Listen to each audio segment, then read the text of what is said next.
একটা মিনিটের সময়ের মূল্য কত, যে 1 মিনিটের জন্য একটা ট্রেন ছেড়ে চলে গেল, কয়েক সেকেন্ডের জন্য একটা ট্রেনটা পেলাম না, এগুলো আমরা অনুতপ্ত হই, এগুলো ভাবি যে এর মূল্য কত। তো ঠিক তেমনি একটা নেকির মূল্য কত তা কাল কিয়ামতের দিন, সেই দিন ছাড়া আমরা বুঝতে পারবো না একটা নেকির মূল্য কতটা। আল্লাহ তাবারক তাআলা অত বড় নাজ নিয়ামত একটা জান্নাত, অত বড় দামি, যে দামি জায়গাটা ইবাদতের মাধ্যম দিয়ে পাওয়া খুবই মুশকিল, তারপরও পাপ পুণ্য মাইনাস হতে হতে যদি একটা নেকি কমে যায়, তো আল্লাহ তাবারক তাআলা একটা নেকির বিনিময়ে কিন্তু আপনাকে জান্নাত দিবেন। জান্নাত পেতে হলে এতটা নেকির প্রয়োজন, এতটা নেকি না হলে জান্নাত আর দিবে না তা নয়। আপনার অবশিষ্ট যদি শুধুমাত্র যারা পরিমাণে একটু নেকি থাকে, পাপ পুণ্য মাইনাস হতে হতে লাস্টে অবশিষ্ট যদি একটা নেকি থাকে, তা আল্লাহ তাবারক তাআলা একটা নেকির জন্যই আপনাকে আমাকে আল্লাহ তাবারক তাআলা জান্নাত নসিব করবেন, জান্নাত দেবেন। কিন্তু সেই দিন এত মানুষের ভিড় হবে, আর এত মানুষের গাদাগাদি হবে, এত মানুষের চাপাচাপি হবে। আমরা সামান্য বিভিন্ন শহর বাজারে দেখতে পাই, কলকাতা থেকে যখন নামি তখন দেখতে পাই মানুষের ভিড় ভাট্টা। তার থেকে অন্য অন্য সিটিতে যাবেন তো আরও ভিড়। কেউ কাউকে পড়ে গেলে কেউ কারোর দিকে ফিরে তাকায় না, শুধু মানুষ দেখবেন উপর দিকে মুখ করে ছুটছে। সামান্য দুনিয়াতে দেখবেন, বড় বড় শহর বাজারে দেখবেন মানুষ শুধু সামনের দিকে চোখ, কে পড়ে আছে, পড়ে গেলে তার উপর দিয়ে হেঁটে চলে যাচ্ছে, পিছনে ফেরানোর কে পড়ে গেল সময় নাই তার। মানুষ সামনের দিকে ছুটছে নিজ নিজ গন্তব্যস্থলে যাওয়ার জন্য। তাহলে দুনিয়ার নীতি যদি এরকম হয়, দুনিয়ার নীতি যদি এরকমই হয়, পড়ে গেলে দেখার মতো কেউ নাই, পেছনে ঘুরে তাকানোর কেউ নাই, প্রয়োজনে আপনার উপরে চেপে চলে যাবে, এরকম বড় বড় শহর বাজারে দেখতে পাবেন যারা বেশি ঘোরাঘুরি করেন।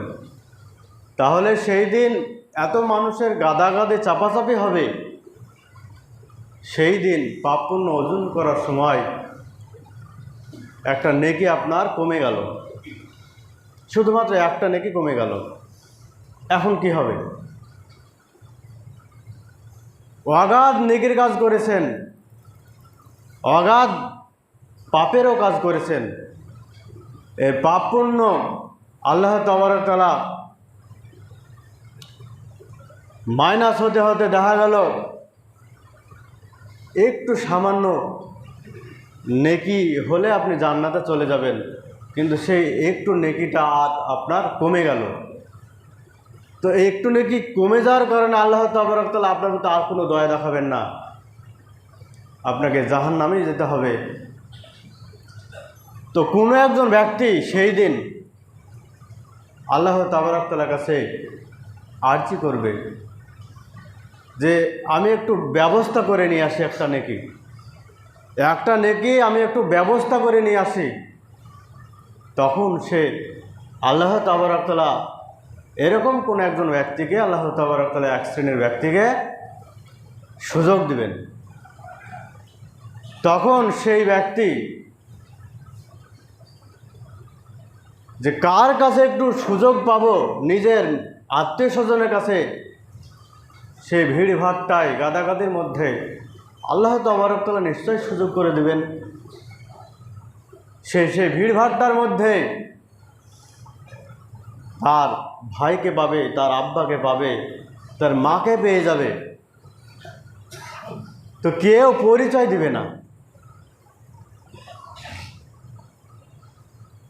কেউ পরিচয় দিবে না। আপনার ভাইকে বলবেন, ভাই আমি সামান্য একটু নেকি কমে গেছে, তো তোমার সঙ্গে তো দুনিয়াতে অনেক মহব্বত ছিল, ভালোবাসা ছিল, আমার সামনে কেউ তোমাকে যদি কেউ মেরেছে তা আমি দাঁড়িয়ে থাকতে পারিনি, আমি আঘাত করেছি, তোমার হয়ে অনেক লড়েছি, তবে তুমি একটু আমাকে আজকের দিনে একটু সাহায্য করো ভাই, তোমার তো অনেক নেকি আছে, একটু নেকি তোমার থেকে কেটে আমাকে একটু দাও। আপনার ভাই সেখান থেকে কিন্তু পালিয়ে যাবে, সেখান থেকে পালিয়ে যাবে। আপনি কি করবেন? তারপরে আপনার আব্বাকে পেয়ে যাবেন, মাকেও পেয়ে যাবেন, উম্মিহি ওয়া আবি, আপনার মাও সেই দিন কি করবে? পিতামাতা সেই দিন পালিয়ে যাবে।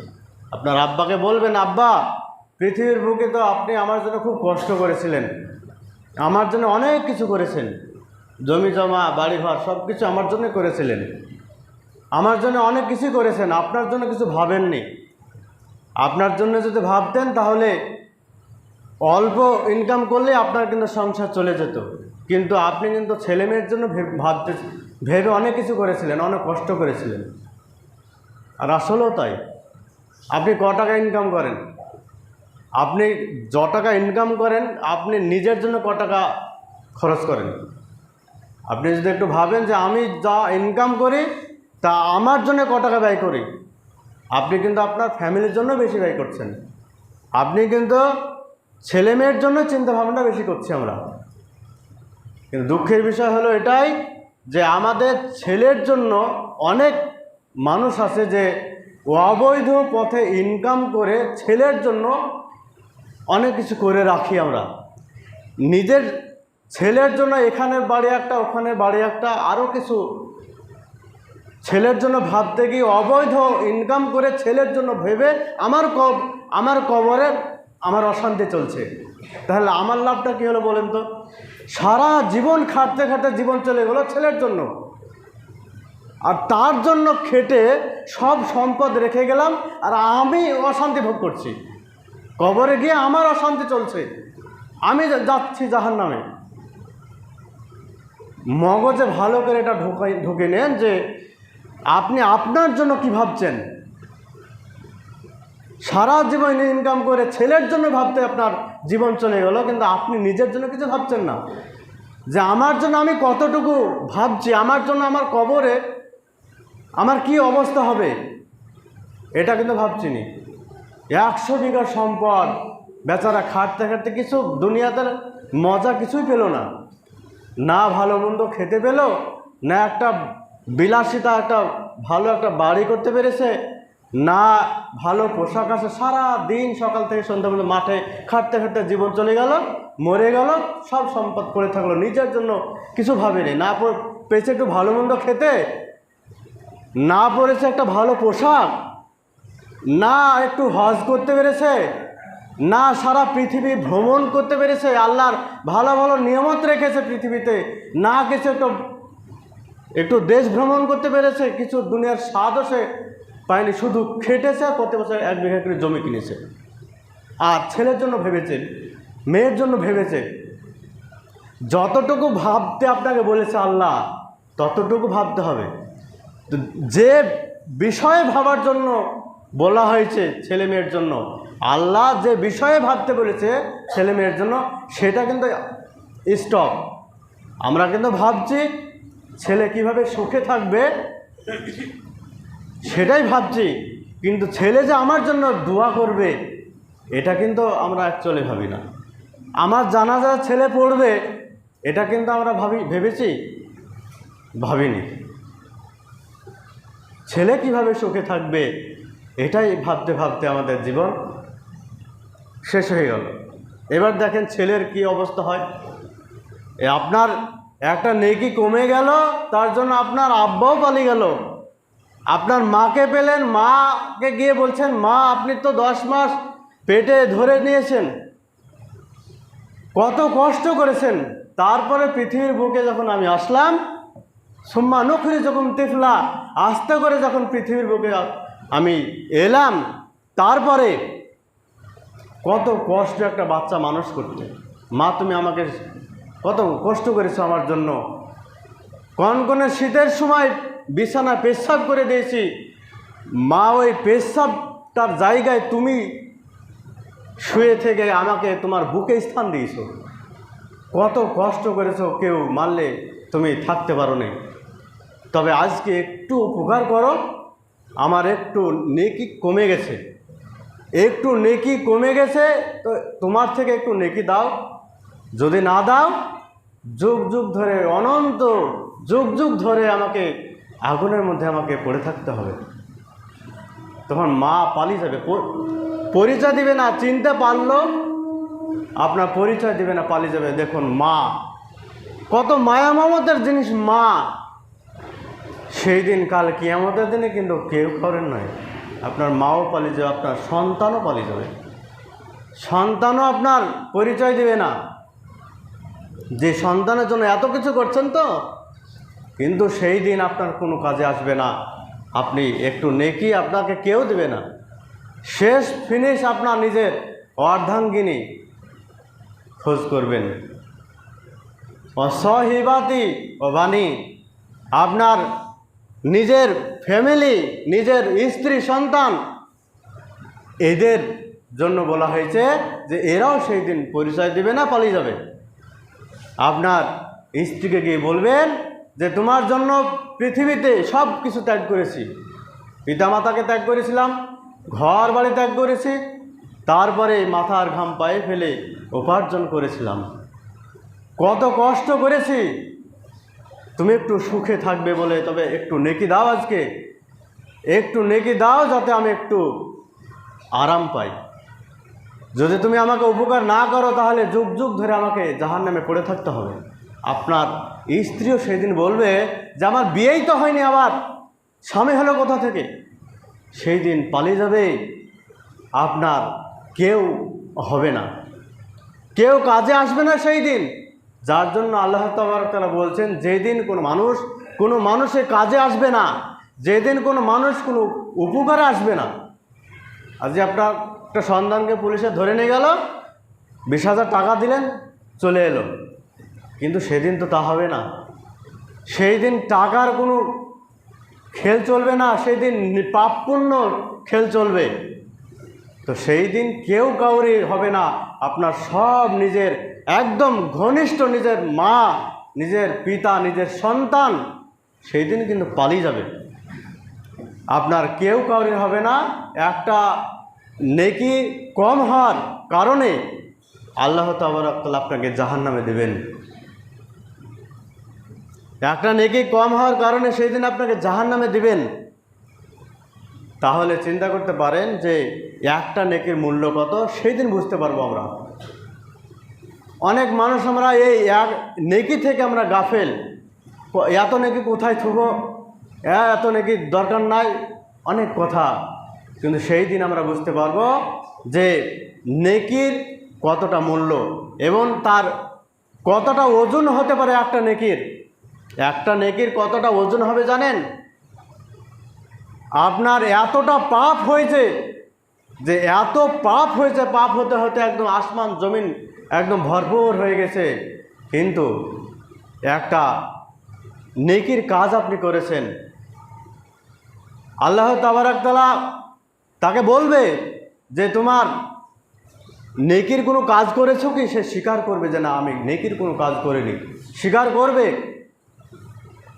সে নেকির কোনো কাজ করেনি, সে স্বীকার করবে। আল্লাহ তাআলা বলবে তুমি একটা নেকির কাজ করেছো, তো একটা চিরকুট দাড়িপাল্লায় চাপিয়ে দেওয়া হবে, যেটা যেদিক লেখা থাকবে সেদিক তলে থাকবে, সাদাটা উপরে থাকবে, সে বান্দা দেখতে পাবে না লেখাটা কি আছে।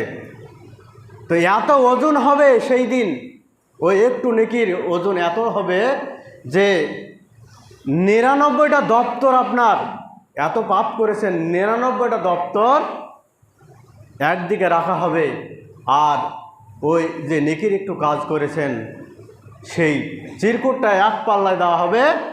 তো সেই 99 দপ্তর উপরে উঠে যাবে, ওই একটু নেকি যে চিরকুটে আছে সেটা আপনার ঝুলে যাবে, নিচের দিকে ঝুলে যাবে। তাহলে চিন্তা করতে পারেন যে তার ওজনও কত হতে পারে। আরবের বুকে যে 3টি পাহাড় আছে তার চাইতো একটা নেকির ওজন অনেক অনেক গুণ বেশি হবে। আর বেশি হবে বলেই সামান্য 99টা দপ্তর গুনহার দপ্তর আপনার কি হবে, উপর দিকে উঠে যাবে। আর ওই একটু সামান্য চিরকুট আপনার নিচের দিকে ঝুলে যাবে। সে চিরকুটে কি লেখা ছিল? কালেমা তয়বা লা ইলাহা ইল্লাল্লাহ। এই কথাটা আপনার ছিল খুবই অন্তরস্থল থেকে আপনি এটা পাঠ করতেন, এবং শুধু পাঠ নয় কাজও পরিণত ছিল।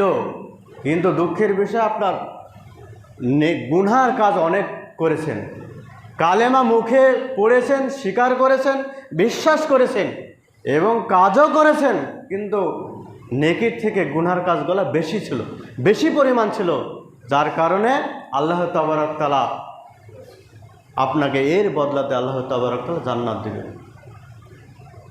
তাহলে আমরা বুঝতে পারলাম যে পৃথিবীর বুকে আল্লাহ তাবারক তাআলা অনেক কিছু আপনার আলামত দিয়েছে, নেকির অনেক কিছু কাজ করার আল্লাহ তাবারক তাআলা দিয়েছেন, সেগুলো আমাদের অর্জন করতে হবে। এবং অবহেলাতা এবং তুচ্ছ তাচ্ছিল্য করে এই নেকি, এত নেকি কী করব, এই হবে সেই হবে, এইভাবে করলে অবজ্ঞা করা হবে। সেই দিন বিপদ, নিজে নিজে বিপদ আমাদের ডেকে নিয়ে আসা হবে। এবং ছেলেমেয়ের জন্য যতটুকু করার ততটুকু করবেন, নিজের জন্য একটু ভাববেন যে আপনি নিজের জন্য কি করছেন। নিজে একটু ভালো মন্দ খান, এবং নিজে ভালো মন্দ না খেয়ে, নিজে আমল না করে, নিজে দান খয়রাত না করে সব কিছুই তাদের জন্য করছেন, মরে যাবেন তারা সব ভাগ করে নেবেন, আপনার কি থাকলো? আপনার সঙ্গে যেন কিছু যায়, আপনার আমল যেন সঙ্গে কিছু যায়, সেটা একটু ভাবনা চিন্তা করবেন। তাদের জন্য যতটুকু করার ততটুকু করবেন, যেটা করার কথা বলা হয়েছে। আর আপনি নিজের জন্য নিজের সম্বল যেটা কবরে নিয়ে যাওয়ার কথা সেগুলো নিয়ে যাবেন, এবং কাল কিয়ামতের দিনে যেন আমাদের নেকির পাল্লা ভারী হয়ে যায়, এবং তার বদলাতে আমাদের ডান হাতে আমলনামা পেয়ে যেন আমরা ফার্স্ট চান্সে যেন আমরা জান্নাত পেয়ে যাই।